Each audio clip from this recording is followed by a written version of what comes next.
Spiritual isolation is not about punishment. It's a time of reflection of self. It's also a time for self-love, but it's a cycle.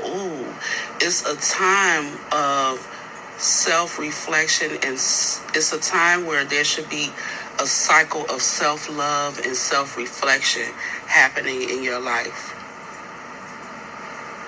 It's a time where you pull back your energy, not to punish anyone, but it's to honor yourself. All of the energy that you pour into others, from time to time, you have to pause that and pour into yourself so that your cup can be refilled.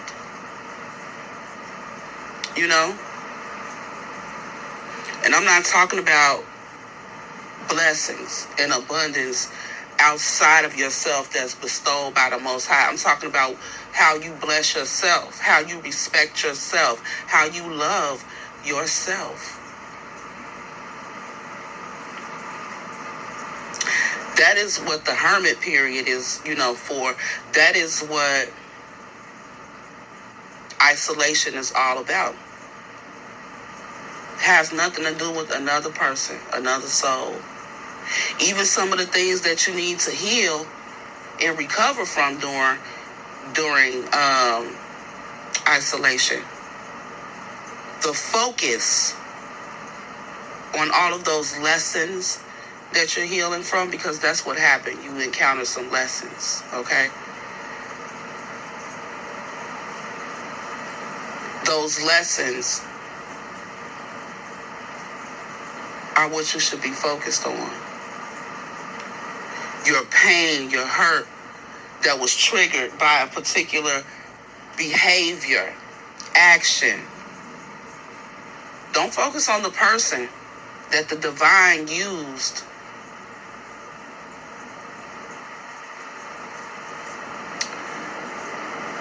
to conduct the behavior, to perform the behavior or a particular action or set of actions. You want to focus on what about those actions triggered you. Then and now, then or now. What's different between then and now? Are you still having the same reaction?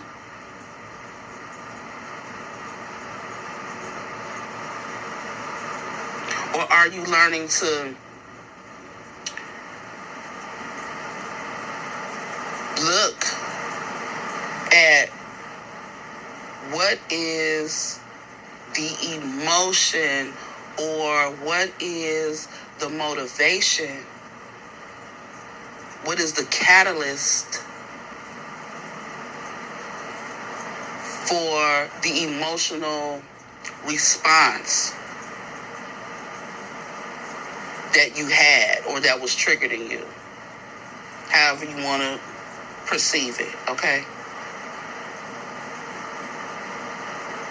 If you're having an emotional response, especially a negative one, to any stimuli, anybody doing anything, saying anything, being anywhere, anything, any action outside of yourself, there's a root to that. It must be explored. Don't focus on the person, the cycle, how many times it may have happened. None of that is relevant, I promise you. I promise you.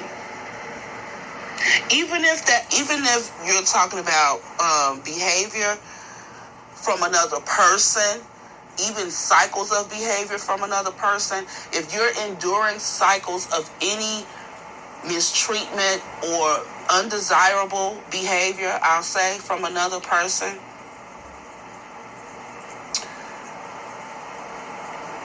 the lesson there, and I don't care what the cycle is, what the behavior is, the lesson there is for you to end the cycle. You do what you can do. You can't control that person. You can't control another person. You can't make them do anything. A person has to want to behave in a certain manner. And if they are not, my clock just turned to 5:11, 5:11 on the clock. I'm going to have to look that up. But if a person wants to behave in a certain manner, they will. Whether it's in your face or behind your back. So, what choice do you have? The choice that you have is always, what can you actually do about a situation? And then do that. Choose the best options in terms of what you can do. You can always air your concerns to another person. How they respond, especially in terms of actions, because we're talking about a behavior. How they respond will tell you all that you need to know. In terms of what action you need to take to correct the situation, because you're the one having a problem. Is this behavior or action a problem for that other person, or is it a problem for you?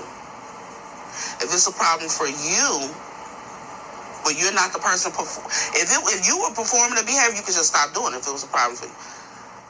If you wanted to, right? Because we all have free will, so burping confirmations. But if another person is comfortable performing a particular action or behavior and don't see a problem with it, they don't have a problem. You're the only one with a problem. And as such, you're the only one who really needs to take an action. You can't control anyone else. Control yourself like you want that person to control themselves. Don't wait for them to stop it, beg for them to stop it, or none of that. You stop it.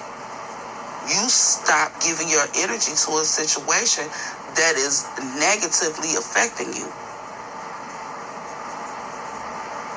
Either that or you change your perspective. How can I deal with it? How can I accept this?